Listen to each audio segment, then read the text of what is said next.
இயேசுவில் பிரியமான சகோதர சகோதரிகளே, இன்றைய வாசகத்தின் மையக்கருத்தானது மீட்பு என்பது இரக்கமே உருவான வானகத் தந்தையானவர் தம் அன்பு திருமகன் இயேசு மூலமாக நம்மை மீட்பதற்காக இலவசமாக கொடுக்கப்பட்ட கொடை என்று கூறுகின்றது. இன்றைய வாசகங்கள் கடவுள் எவ்வளவு இரக்கமும் கனிவும் உள்ளவர் என்பதையும் அதனை தன் மகன் மூலமாக நம்மிடம் வெளிப்படுத்துகின்றார் என்பதையும் நமக்கு தெளிவாகவே எடுத்து காட்டுகின்றது.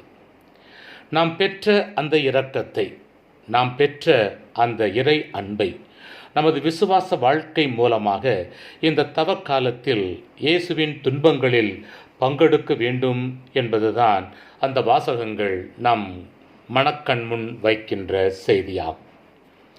அன்பிற்குரியவர்களே, இந்த ஞாயிறை களி கூறும் ஞாயிறு என்று அழைப்பார்கள். திருவருகை காலத்தின் 3வது ஞாயிறு மகிழ்ச்சியின் ஞாயிறாக கொண்டாடினோம். அதுபோல தவக்காலத்தில் 4வது ஞாயிறான இந்த ஞாயிறை களிக்கூறு ஞாயிறு என்று கொண்டாடுகின்றது திரு அவை. லாத்ரே சண்டே என்று அழைப்பார்கள். மகிழ்ச்சி தவக்காலமாக இருந்தாலும் திருவருகை காலமாக இருந்தாலும் கடவுளுடைய பிள்ளைகளாகிய நாம் மகிழ்ச்சியாக இருக்க வேண்டும், மகிழ்ச்சியாக வாழ வேண்டும் என்பதுதான் கடவுளின் விருப்பம். அன்பிற்குரியவர்களே, உண்மையான மகிழ்ச்சி வாழ்வு என்பது பிறரின் வாழ்க்கையில் மகிழ்ச்சியை கொண்டு வருவது. அவ்வாறு கொண்டு வருவதற்காக ஒருவர் தன்னுடைய வாழ்க்கையில் எப்பேற்பட்ட துன்பத்தையும் ஏற்க முன்வருவதாகும். நாம் கேட்கலாம், துன்பம் எப்படி மகிழ்ச்சியாக இருக்க முடியும்? நிச்சயமாக அது மகிழ்ச்சியாகாது, மகிழ்ச்சி தராது என்பது தெரியும். நாம் துன்பத்தை ஏற்று பிறரின் வாழ்க்கையில் மகிழ்ச்சி ஒளியை எப்போது ஏற்றுகின்றோமோ அப்போது அவர்கள் முகத்தில் மகிழ்ச்சி தோன்றுவதை பார்க்கின்றோமே. அவ்வாறு பிறருடைய முகத்தில் மகிழ்ச்சி தோன்றுவதை பார்க்கின்ற போது நம்முடைய சோகம் மறைந்து விடுகின்றது, நம்முடைய வேதனை மறைந்து விடுகின்றது, நம்முடைய கவலை கண்ணீர் மறைந்து விடுகின்றது. அத்தகைய மகிழ்ச்சியே உண்மையான மகிழ்ச்சி என்ற செய்தியினை நாம் கற்றுக்கொள்ள வேண்டும். பிறருடைய வாழ்க்கையில் மீட்பை எவ்வாறு கொண்டு வர முடியும்? 2021ஆம் ஆண்டு என்று நினைக்கின்றேன். அருள் சகோதரி ஆண்ட்ரோஸ் நுடாங் என்பவர் மியான்மரில் நடந்த அடக்குமுறையினால் 100க்கும் மேற்பட்டவர்கள் கொல்லப்பட்டார்கள். பல்லாயிரக்கணக்கான மக்கள் படுகாயமடைந்தார்கள். மக்களாட்சி நடத்தி வந்த தலைவரை அந்த மக்கள் ஒதுக்கி வைத்துவிட்டு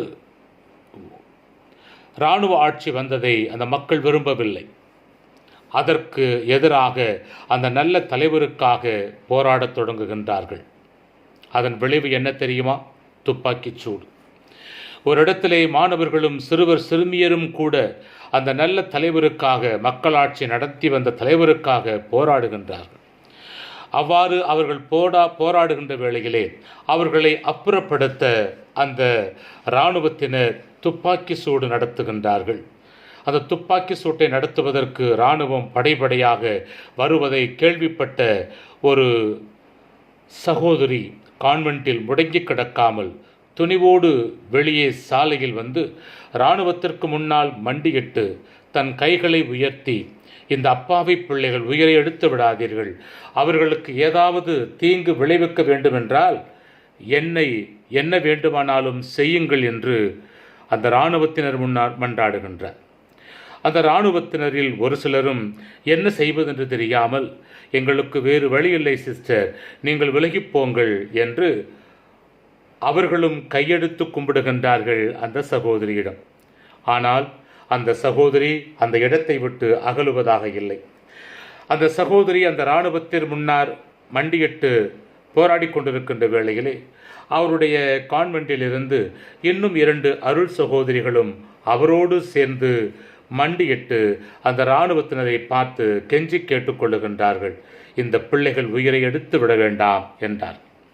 இதுதான் மீட்புச் செயல் என்பது. இதுதான் இரக்கச் செயல் என்பது. அதனையே தான் இயேசு செய்தார். மக்கள் பாவம் செய்து மடிந்தபோது பாவக் கழுவாயாக அவர்களுக்கு பதிலாக தன் உயிரை கொடுத்து நம்மை மீட்டு நமக்கு புது வாழ்வு தந்திருக்கின்றார் என்பதை நாம் உணர வேண்டும். இன்றைய முதல் வாசகமும் நற்செய்தி வாசகமும் யோவான் நற்செய்தியிலே அவருடைய உள்ள குமுறலை வெளிப்படுத்துவதை நாம் பார்க்கலாம். ஏன்? ஒளி உலகிற்கு வந்தது, ஆனால் மக்களோ ஒளியை விட இருளையே அதிகம் விரும்பினார்கள் என்று பார்க்கிறோம். இஸ்ராயேல் மக்கள் கடவுளுடைய கட்டளைகளை மீறி தங்கள் மனம் போன வாழ்க்கை வாழ ஆசிக்கின்றார்கள். இஸ்ராயேல் மக்கள் குருக்களின் தலைவர்கள் பிற இனத்து மக்கள் செய்து வந்த அருவருப்பான காரியங்களை செய்து வந்து தூய்மையாக்கப்பட்ட திருக்கோவிலை தீட்டுப்படுத்துகின்றார்கள். பாவச் செயலை அதிகமாக ஈடுபடுகின்றார்கள். ஆனாலும் யாவே இறைவன் அந்த மக்கள் மீது இரக்கம் கொண்டு அவர்களை மன்னித்து தம்முடைய பிள்ளைகளாக மீண்டும் ஏற்றுக்கொள்வதற்காக தம் தூதர்களை அனுப்புகின்றார். என்ன ஆனது? அவர்களை ஏளனம் செய்து அவர்களது வார்த்தைக்கு செவி கொடுக்காமல் மனம் போன வாழ்க்கை வாழுகின்றார்கள். அவர்கள் தொடர்ந்து பாவம் செய்து வந்ததால் 70 ஆண்டுகள் அந்த நாடு பாழாய்ப் போகும் என்று இறைவாக்கினர் எரேமியா சொன்ன வாக்கு அங்கே நிறைவேறுவதை நாம் பார்க்கலாம். அன்பிற்குரியவர்களே, இப்போது இறைவன் புறவினத்தைச் சேர்ந்த மன்னன் சைரஸ் மூலமாக அவரை தேர்ந்தெடுத்து பாபிலோனிய அடிமைத்தனத்திலிருந்து விடுவித்து மீட்பை கொடுப்பதை, சொந்த நாட்டிற்குள் நுழையக்கூடிய வாய்ப்பை கொடுப்பதை, அதற்கும் மேலாக திருக்கோவிலை கட்டி எழுப்பும் பணியையும் புறவினத்து மன்னன் சைரஸ் மூலமாக இறைத்திட்டம் செயல்படுவதை நாம் பார்க்கலாம். மக்களின் பிரமாணிக்கமின்மை அவர்களை அடிமையாக்கியது. அவர்களின் பாவச் செயல் அவர்களை ஆண்டவர் அருகினில் கூட வர முடியாத சூழ்நிலையை உருவாக்கியதை நாம் இன்றைய முதல் வாசகத்தில் பார்க்கலாம். யூத மக்களுக்கு மீட்பை, விடுதலையை பெற்றுக் கொடுத்தது சைரஸ் என்ற புறவினத்து மன்னன். தன் சொந்த மக்களை உழைக்காத போது அவர்களின் வாழ்க்கையில் மீட்பினை கொண்டு வந்தது அந்த மன்னன்தான். நாம் செய்த குற்றங்களின் மூலம் இறந்தவர்களைப் போல இருந்தாலும் இறைவன் தன் அன்பின் மூலமாக நம்மை உயிர் பெறச் செய்திருக்கின்றார். நாம் எதற்காக எதையும் செய்யவில்லை, மாறாக இறைவனின் அருள் தான் நம் ஒவ்வொருவரையும் மீட்டிருக்கின்றது என்ற செய்தியினைத்தான் இன்றைய 2வது வாசகத்திலே பவுலடியார் எபேசியருக்கு எழுதிய திருமடலின் மூலமாக நமக்கு கூறுகின்றார். இன்றைய 2ஆம் வாசகத்தின் முதல் பகுதியில் இந்த இறை அருள் 3 காரியங்களை நமக்குள் செய்கிறது என்கிறார் ஒரு ஆசிரியர். அது என்ன 3 காரியங்கள்? 1, கிறிஸ்துவுக்குள் நமக்கு புது வாழ்வை கொடுக்கின்றது. 2வது, கிறிஸ்துவோடு உயிர் பெறச் செய்கிறது. 3வது, விண்ணுலகில் அவரோடு அமரச் செய்கிறது என்கிறார். இந்த காரியங்கள் நமக்கு கொடுக்கப்பட்டது எதற்காகவென்றால், இறைவன் நமக்கு செய்த நன்மைகளையும் அவரது அருள் வளத்தையும் இனிவரும் காலங்களில் உள்ள தலைமுறையினருக்கு எடுத்து காட்டுவதற்கே என்பதை நாம் உணர வேண்டும். நம்மிடமிருக்கும் அனைத்து நன்மைத்தனமும் இறைவன் நமக்கு கொடுத்த கொடையே என்பதை மறந்துவிட வேண்டாம் என்று எச்சரிக்கை செய்கின்றது இந்த வாசகம். வீண் தற்பெருமை வேண்டாம் என்று நம்மை எச்சரிக்கின்றார். இன்றைய 2வது வாசகத்திலே பவுலடியார் கூறுகிறார், நாம் ஒவ்வொருவருமே கடவுளின் கைவேலைப்பாடு. கடவுள் நம்மை பார்த்து பார்த்து செய்திருக்கிறார். எவ்வாறு சிற்பி ஒரு கல்லை ஒரு அழகான உருவமாக செதுக்குகிறானோ, அதுபோல இறைவனுடைய கை வேலைப்பாடுதான் நாம் அனைவரும் என்பதை மறந்துவிட வேண்டாம். மேலும் அவர் கூறுகின்றார், நற்செயல்கள் புரிவதற்கென்றே கிறிஸ்து இயேசு வழியாய் படைக்கப்பட்டிருக்கிறோம். நாம் எதற்காக படைக்கப்பட்டிருக்கிறோம், நாம் என்ன செய்ய வேண்டும் என்ற ஒரு வாழ்க்கையின் இலக்கை நமக்கு தெளிவாக நம் முன் வைப்பதை நாம் பார்க்கலாம். நற்செய்தியிலே பார்க்கின்றோம், பழைய ஏற்பாட்டில் மீட்டுக்கொண்டு வரப்பட்ட மக்கள் வழியிலேயே தங்களை மீட்டு கொண்டு வந்த கடவுளுக்கு எதிராக முணுமுணுத்து அவருக்கு எதிராகவே குற்றம் சாட்டுகின்றார்கள் என்பதை பார்க்கிறோம். கோபமடைந்த கடவுள் மீட்டு வந்தவரே கொள்ளிவாய் பாம்புகளை அனுப்பி கடிக்க வைத்து அழித்து கொண்டிருக்கின்றார். இதனை பார்த்து பயந்து போன மக்கள் தங்களை காப்பாற்றுமாறு மோயேசனிடம் மன்றாட, மோயேசனும் மன்றாடுகின்றார் ஆண்டவரை நோக்கி. ஆண்டவர் அவருக்கு ஒரு வழி காட்டுகின்றார். என்ன வழி? ஆண்டவரும் வெண்கலத்தால் ஒரு பாம்பை செய்யச் சொல்லி அதனை பார்க்கின்றவர்கள் உயிர் பெறுவர் என்று கூறுகின்றார். அப்படியே அவர் வெண்கல பாம்பு ஒன்று செய்து உயர்த்தி பிடிக்க பாம்பினால் கடியுண்டவர்கள் உயிர் பிழைக்கின்றார்கள், அதாவது அவர்கள் உயிர் பெறுகின்றார்கள் என்பதுதான் உண்மை. எவ்வாறு சிலுவை இயேசுவின் வாழ்க்கையில் மகிமையை கொண்டு வந்ததோ அதுபோல நம்முடைய வாழ்க்கையிலும் சிலுவையை சுமக்க மறுத்தால் கடவுள் தரும் மகிமையை அடைய முடியாது என்பதை உணர வேண்டும். அதனைத்தான் அந்த சகோதரி ஆண்ட்ரோஸ் பிறரை காப்பாற்ற தன் வாழ்க்கையை இழக்க சிலுவையை சுமக்க முன்வருகின்றார். இயேசுவின் மீது நம்பிக்கை கொள்வது என்பது முதலாவது இறைவனை நாம் நம் வானகத் தந்தையாக விசுவசிக்கின்றோம். இரண்டாவது, இயேசுவை இறைவனின் மகனாகவே ஏற்று விசுவசிக்கிறோம். எனவே அவர் கூறுகின்ற கடவுள் மற்றும் வாழ்க்கை பற்றிய கூற்றுக்கள் உண்மை என்று ஏற்றுக்கொள்ளுகின்றோம். எனவே நாம் எந்த கேள்வியும் கேட்காத அளவுக்கு நாம் இயேசுவின் வார்த்தைக்கு கீழ்ப்படிய வேண்டும் என்பதுதான் இதன் பொருள் என்கிறார் ஒருவர். இன்றைய வாசகத்தில் வருகின்ற 3வது அதிகாரம் 16வது வசனத்தை பார்க்கிறோம். நற்செய்திக்கெல்லாம் நற்செய்தி என்று இதனை அழைக்கின்றார்கள். நற்செய்திக்கெல்லாம் நற்செய்தி என்று இந்த வசனத்தை அழைக்கின்றார்கள். காரணம் என்ன?